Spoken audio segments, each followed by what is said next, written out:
8th boy is now reported to be out. This is the second phase of the rescue operation, and it appears to be moving even more quickly than yesterday's effort did. The video you're looking here from the scene, an ambulance from one of the earlier rescues this morning, and then during the day, then those boys, once they are out, flown by helicopter to the nearby city of Chiang Rai. Our Briar Stewart is our reporter on the ground. She has the very latest for us now. A lot of these reports are coming from eyewitnesses that are down at the scene, kind of at the mouth of the cave, and they're communicating with reporters, and that information is getting out there. And then we do expect there to be a press conference later tonight with the lead of the mission, and we'll get the official confirmation then. But just to give you a sense of where I am, I'm a few kilometers from the cave, and this is really where they're staging the media because they don't want us too close to the rescue operation. You can look at really the hundreds of people that are here from outlets all over the world, and it just really shows you how much interest there is in this and how gripping it is. And the second rescue got underway this morning at about 11 a.m. local time, and the 5th boy emerged from the cave. So the first boy today came out of the cave about 5 hours later, so that was quite quick. And it was a lot faster than the rescuers had originally thought. And the reason for that is because the water levels in the cave are still quite low. And that's a good thing because there were fears that there could be rain today and it could raise the levels and make things even riskier. But the rain has really held off today. We haven't seen anything at all. Tomorrow, it is supposed to be a torrential downpour. And so that's why rescuers are working so quickly today to get as many boys out as possible. So that's interesting, Briar, because what we'd heard yesterday was they were going to remove them in groups of 4. So we had 4 yesterday. 4 so far reportedly have come out, and then you might think that they would take a pause and give those expert divers time to have a rest, to have a break, to put in more air tanks. But maybe with the rain pressing, I mean, maybe they're going to accelerate through today. Are you getting any indication? It is possible that they'll do that. I mean, when the officials spoke earlier today, they were saying that things were going really well. Things were going faster than they had expected, and they were moving boys out faster. So we will have to see when they do the update later tonight just what their plan is. But they had continually talked about the war of the water, and that's something that's coming tomorrow, and it is a real concern for them because if more water gets in the cave, what that means is that the boys are going to have to dive and be underwater for more of the exit out. One of the reasons they're going so quickly is that they're able to walk out for a big portion of that 4-kilometer route, and that's why they've been able to kind of move people out as fast as they can. Well, encouraging so far. Let's turn our attention to the hospital. I know you're following the scenes in Chiang Rai and the developments coming out of there. The boys that have been taken to hospital so far, we're looking live at the scene there in Chiang Rai. What is the latest that you are hearing in terms of their condition, the kinds of medical treatment and testing that they are undergoing? Well, we do know that the 4 boys who were the first to leave the cave and be transported to the hospital, they're doing quite well. They're even asking for some of their favorite food. Obviously, they're very hungry after being trapped underground for 16 days and eating kind of liquid protein gel for the last week or so. They are still, however, as we understand, still in isolation, and it must be very difficult for them because they haven't been able to really properly reunite with their families because doctors are concerned about their health. They're running them through a battery of tests, testing their urine, their blood, doing x-rays, really trying to see just how the experience has affected them. Malnutrition is a concern, dehydration, and another factor in all of this is, of course, mental health. This is a horrific ordeal that these boys have been through, and the psychological impacts of that could last much longer than the physical ones. I'm curious, it's my first opportunity to speak to you live since you've arrived there. We have been following reports here, Briar, and showing images of what happens every time they've been able to bring out one of these boys live, and the cheers that go up when they go onto the helicopter, when they arrive at the hospital, people so excited to see them removed from the cave. I mean, as you're there with the world media, as you say, are you able to sense those momentum shifts, or maybe you can share some of the moments that you have observed so far? I mean, people are definitely feeling more relaxed about this. There was kind of a sense of unease, particularly earlier today when there was no update about whether they were going into the cave. People were wondering, well, are the rescue going to be underway today? What's going on? Is there an issue? And now that you've seen just so many boys be able to come out today, people feel really confident in this whole process, and they feel that, you know, with the water levels low that they are, that rescuers really have this under control. For family members, it's a big sense of relief. For some of them, there were reports that they didn't even know which boys were, you know, taken out of the cave when, and so there was some confusion around who had come out.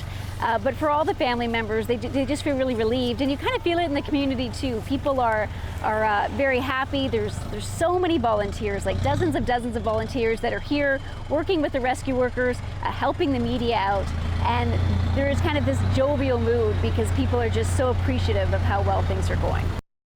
Briar Stewart, as she reported with me earlier this morning, she's on the ground near Chiang Rai. Now, I can tell you as we take a look again at the hospital in Chiang Rai where the boys are receiving medical treatment, that we can confirm there are 8 boys, all of whom have been rescued safely. Reports from CNN, from the BBC, from The Guardian as well. BBC specifically saying the boys are chilled but safe. And again, 8 out of 8 rescued. Now, the wording from the BBC, they will go back for the remaining 4 boys and the coach tomorrow. I'm not sure who the they is, whether it's the same rescue team or not, which has had 2 days, back-to-back successful rescue missions, needs some time to rest and recuperate. But what we do know for sure is rescue activities are suspended now for the rest of the day. It's in the evening time there, and so we will stop at 8 today, but all 8 out safely, and the 4 remaining boys and the coach, they are going to go back for tomorrow. You're watching live pictures here of the scene in Thailand, the scene outside the hospital where the boys who've been rescued from that cave are being tended to, and we understand this morning that their blood is being tested, their urine as well, their lungs being x-rayed as they try to see exactly what condition the boys are in after more than 2 weeks buried in that cave. What we're hearing from officials so far is by and large stable condition, and they are encouraged about the boys. 8 now rescued safely, and the word that we're getting from the ground is that the 4 remaining boys and the coach will be, the rescue attempt will be tomorrow. And again, the 8 not coming officially from government sources yet, because that news conference generally takes a couple of hours after the events unfold. But based on multiple reports from witnesses on the ground, 8 people are now believed to have been rescued from that cave. I want to introduce you, as we look at the scene, to someone who has been capturing moments of the rescue, and what an extraordinary assignment it is. She takes pictures for, she's a photojournalist with Getty Images. Lauren DeSica is my guest this morning, and she's going to tell us exactly where she is. Lauren, my name is Heather, and we're very happy to have you on our program this morning from Chiang Rai. Tell me a little bit about where you are exactly right now, Lauren. So right now I am at a restaurant right next to the airstrip where the boys are landing. So the boys are landing by a helicopter, and then they're being put in ambulances and rushed to the hospital that's just down the road. So how many ambulances, how many helicopters have you seen land then today?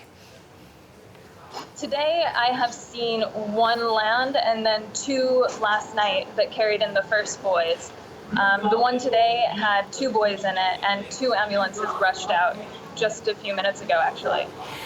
One of the things, I was listening to your interview with my colleagues over at The World this weekend on CBC Radio, and it was such a compelling interview. And one of the things that you talked about there, and while we talk about the helicopter, let's refer to it again, is the first helicopter landed there, the kind of scene and how people responded. Can you share that story with us as well this morning?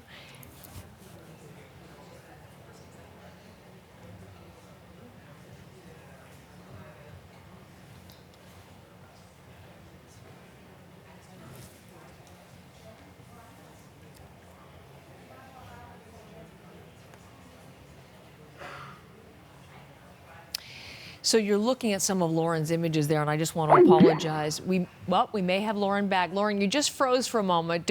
Okay. We're going to try to get her back. Just give me a couple of moments as we look at these pictures together. These are images from Getty photojournalist Lauren DeSica, who is my guest from Chiang Rai, but a little difficulty. It's not the easiest area of communication, but I think she's back with me now. Lauren, I'm sorry, we just lost your story there, so why don't you begin again? The scene that very first time the helicopter arrived, just describe what that was like and how people responded. Oh, it was incredible. I mean, as soon as the lights started flashing from the helicopter, every villager, every restaurant owner came rushing over to the airstrip just to watch and cheer on the boys, held up smartphones, filming the whole thing. It was really the first moment of pure joy that I've seen since covering the rescue. And as you saw that scene repeat today with more helicopters arriving, was that repeated? What I mean is, how did people respond to the helicopters arriving today?